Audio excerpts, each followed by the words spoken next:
Shalom, shalom. First and foremost, I want to give all praise, honor, and glory to Yahweh Bashem Yahushai Bashem Barakakadash. Double honors to the elders and apostles of Great Millstone that taught us his truth. Peace and blessings to the hopefully elect, 144,000 men pushing the truth and full heart sincerity across the four winds. I am Yaquan from the James Germany camp to the Spirit and Papa Yahweh Bashem Yahushai back with another lesson. Lord willing is edifying. This lesson is going to be called A Good Name is Better Than Riches. You know, the point of this lesson is to point out that integrity and righteous character are more valuable than wealth and popularity or temporary success. Okay? Because it's easy to get wrapped up in the world. It's easy to get wrapped up in Esau's bullshit and think you're actually doing something when actually you're not. Okay? So this is Proverbs chapter 22, verse 1. A good name is rather to be chosen than great riches and loving favor rather than silver and gold. And a good name amongst who?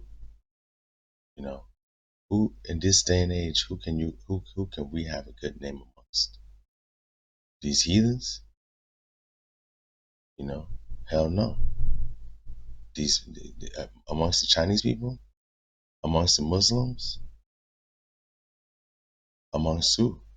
Who in this day and age can the men of the Lord have a good name amongst? The other brothers, the other men around you. You see, on life and conduct, how you conduct yourself around other men, how you take, I truly believe the Heavenly Father is about small things, the details, because when you look at nature, when you look at the things, it goes so into detail and so into depth, like down to the minuscule ants and it's just so in detail. So I imagine that the Heavenly Father is into the small things, and when you're around brother, it's about brothers and brothers, it's about small things. It's about how you conduct yourself, it's about how you carry yourself. First impressions are lasting impressions, you know, you know. A good name is built slowly through consistent conduct. How you act on a consistent basis, especially amongst brethren. Because who can give us a favor? Who can give us a good name? Where? We can't get a good name amongst these heathens. We can't get a good name amongst this world. What is fake? You gotta do wicked shit to get a good name amongst them.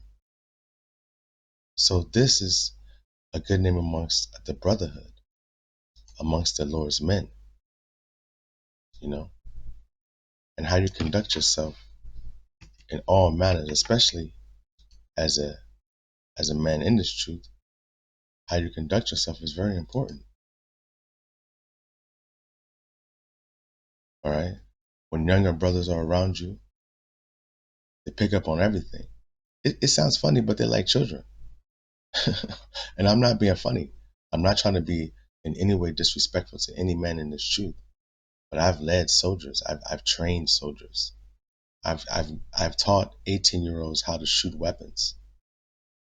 Fresh out of high school, never did anything in their life. And they look up to you, and because when you know something and you can lead them, especially boys, and they've never had that, they hearken unto it. And that position shouldn't be handled lightly in all facets, right? A good name is better than precious ointment in the day of death than the day of one's birth.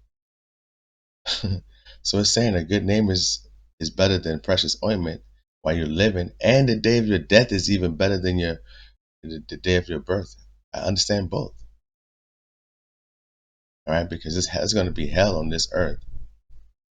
Okay, so when you die, it's better because you out of this chain of darkness. But to be here, to have a good name among this hell that we're in, is better than a precious ointment. Why? Because brother's gonna love you. That's gonna heal you. When you love by brothers, man, and like really love by brothers, it's a different feeling. When a brother really care about you because of who your character is and how you conduct yourself in this truth, it's a different feeling, bro. And I challenge any man to tell me different. You know, leading men and there's a difference between a player wanting to how can I say it? It's easier to coach a coachable player than to coach a person that doesn't want to play. If you understand what I'm saying.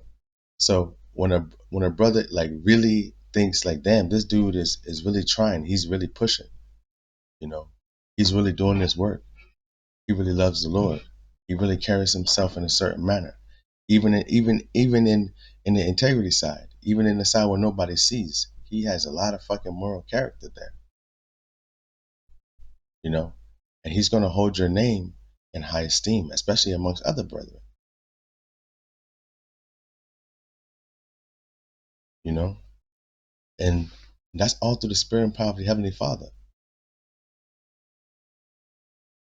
you know, and in a way, I don't desire this. I really don't. But it's the thing that I don't want, and I have to. It makes me uncomfortable, you know, that brothers be loving me, and it sounds funny. It sounds funny. It sounds funny because to me, it's like I have such a gift, and I'm so afraid to break it. You know, Proverbs chapter 11 verse 3.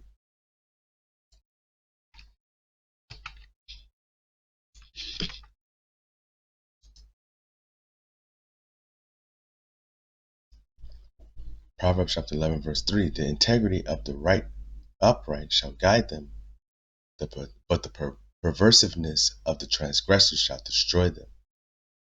See, integrity. Let's look at that word integrity. You know, you got a lot of men, even in the truth, that lack integrity.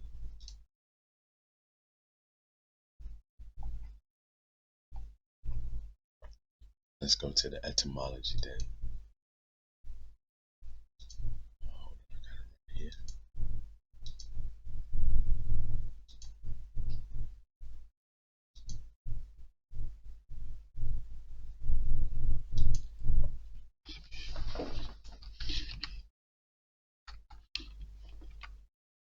Oops.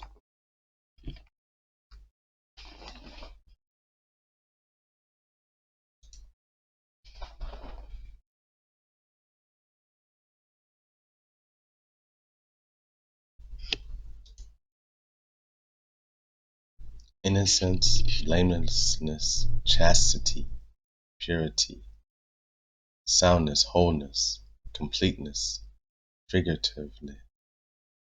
Purity, correctness, blamelessness, whole, a sense of wholeness, perfection, condition, perfect condition, soundness of moral principle and character, entire uprightness or fidelity, especially regard to truth and fair dealing.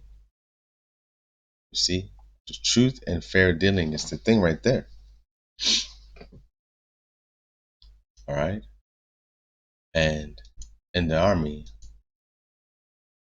I was always pushed and told that integrity was the ability to do what's right when nobody is watching. You know, when nobody's around, what are you really doing? And that's the time when you most definitely are not alone. Promise you. If you think you are, you're a fool. You know, just simply put, the Heavenly Father sees everything. You know, He sees all the vain. So, like, I'm going to verse 20. I mean, chapter 20. This is Proverbs chapter 20, verse 7.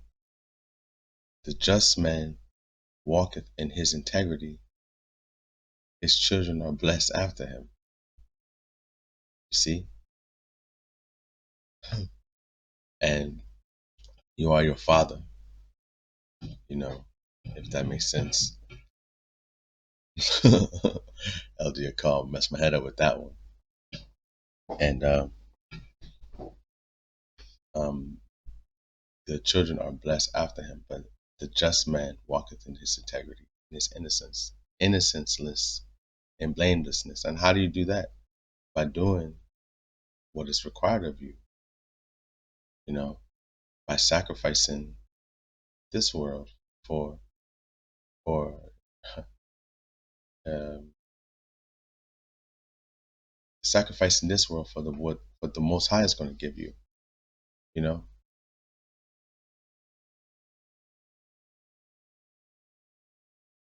being dishonest.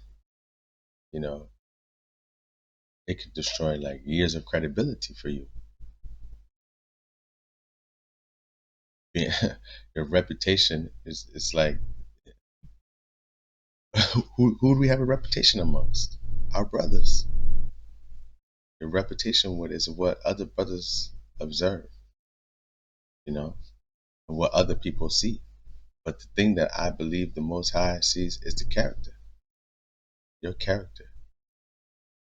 You know, what do you?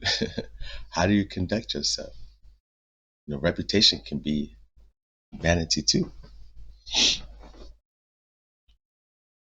Everybody boosting up your name, it can mess up your head. Brothers, yeah, the Lord could do that to you too.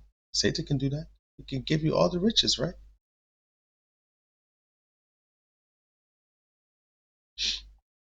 But one thing for sure, wealth can buy spiritual integrity. You know, being true to this word and to the brothers and your conduct. You know, it's easy to be all flashy,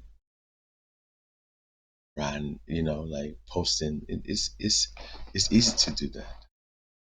You know, but being mighty and being unseen, being humble, you know, that's also a flex as well for the Heavenly Father. You know,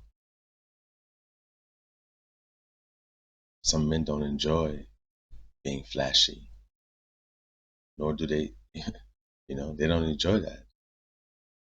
And that's okay. That's how the Heavenly Father made you. All right. It's Proverbs 20 and 11.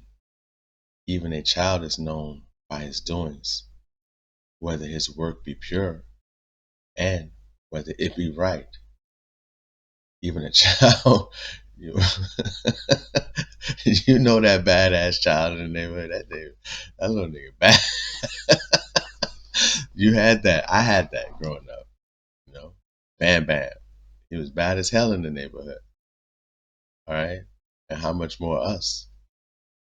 Okay, how much more you? Especially amongst the younger brethren, and that's what I'm talking about. You know, I'm coming at it from a leadership point of view. You know, I'm talking about the leadership. You know, because the the lower ranks are going to fear because if the leadership is doing what they do, they're going to have they have nothing else to do but to do what the leadership is doing. But the leadership has to be careful about how they conduct themselves. You know, you have to examine yourself whether some of the things you're doing are okay. Think about If Yahweh Shai was standing behind you, what would he think about these things that you're doing? Especially as a leader. What would he say to you? What would he say? Would he be okay with what you do on a day-to-day to brothers? Would he be like, that's a good way to treat those young men? You handled that situation perfectly. You think he would say those things? We need to really examine ourselves. You know, being a leader is more than just giving fucking commands and making sure that people go into study sessions.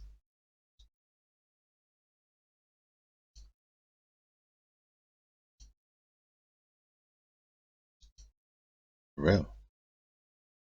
You know, being a leader in the army, and if you want to, hey, being a leader in the military was a 24-hour job, man.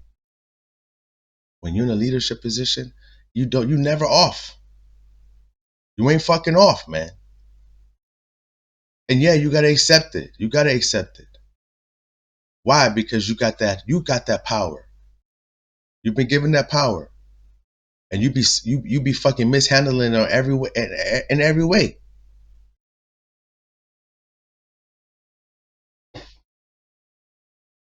But you want to be a leader though.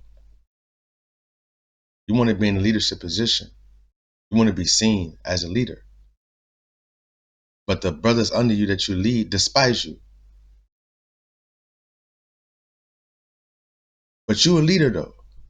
But all the men around you despise you. That's not a leader, man. That's not a leader. And the Heavenly Father sees every fucking thing. Proverbs 28:6. Better is the poor that walketh in this uprightness than he that is perverse in his ways, though he be rich. You fucked up, but you got money. You fucked up though. But I'd rather be poor and be loved amongst the brethren and walk in my uprightness than be perverse and be balling, bruh. Stunting on my daddy like type shit. But you in the truth too? You in the truth too? You for the Lord? But you a baller too though, right? You living good, you flashy.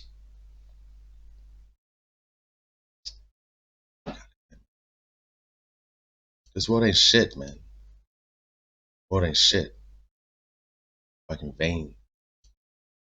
Fake people for likes and shit.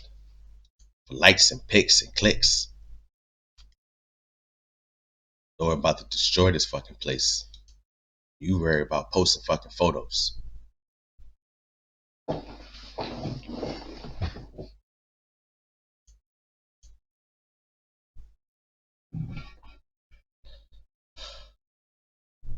Let me calm down, bro.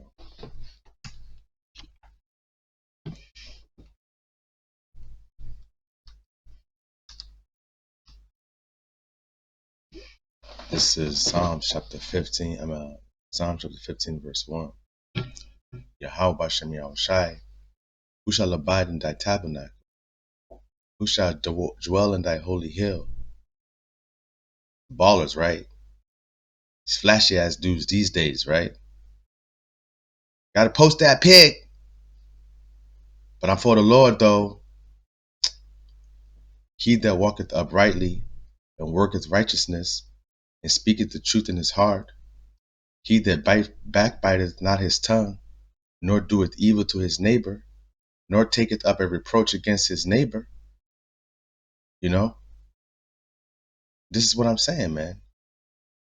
You out here trying to look a certain way, but the brothers around you are horrible.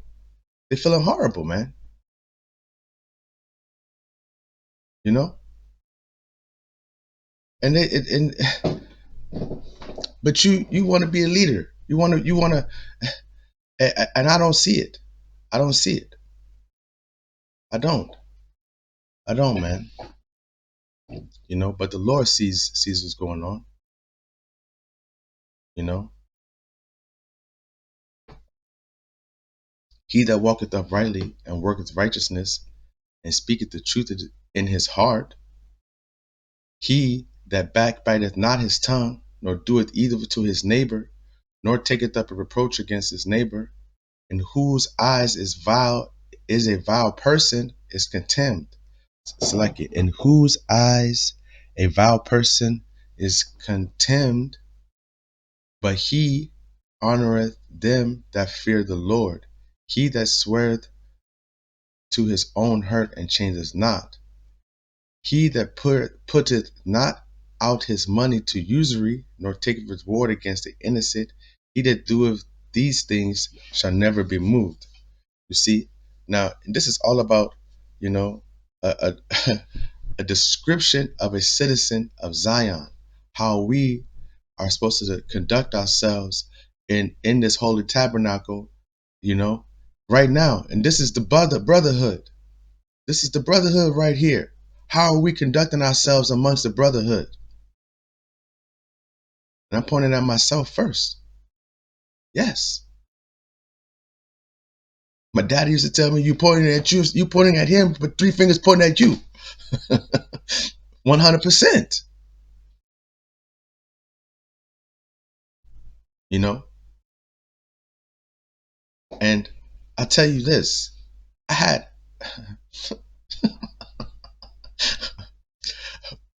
we on a we in a convoy on a road in Iraq, in Ramadi, and we was with this dude. His name was Colonel Walrath.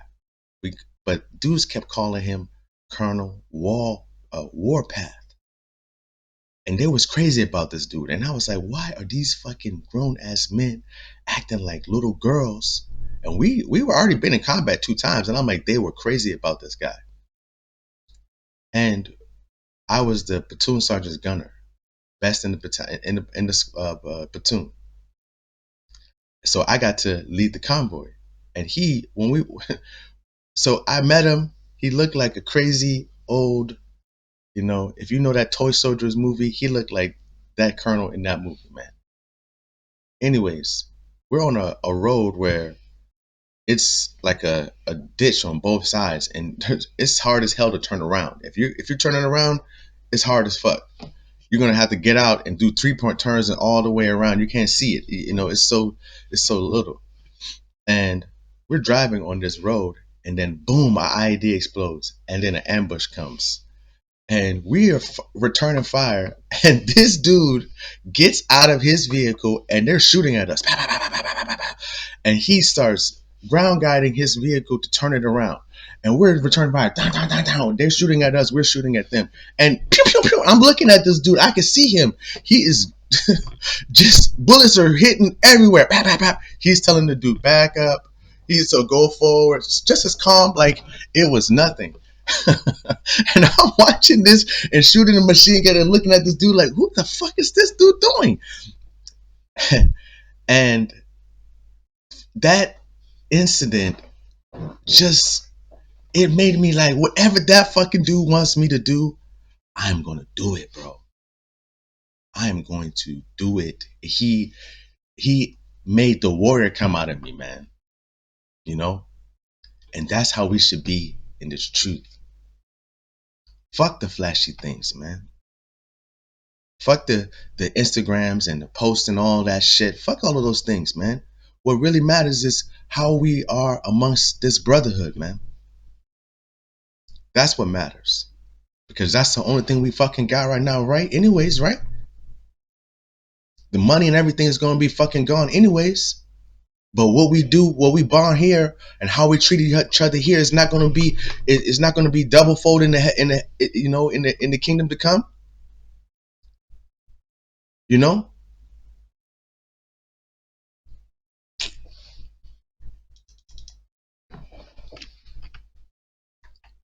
This is what matters. Our love for one another, man. Our love for this brotherhood. for the men the Lord gave unto you. That's what matters. All right. And this is Job chapter 2 and verse 3. And the Lord Yahweh said unto Satan, Hast thou considered my servant Job, that there is none like him in the earth, a perfect and upright man, one that feareth the Most High and escheweth evil, and still he holdeth fast his integrity, although thou movest me against him to destroy him without cause?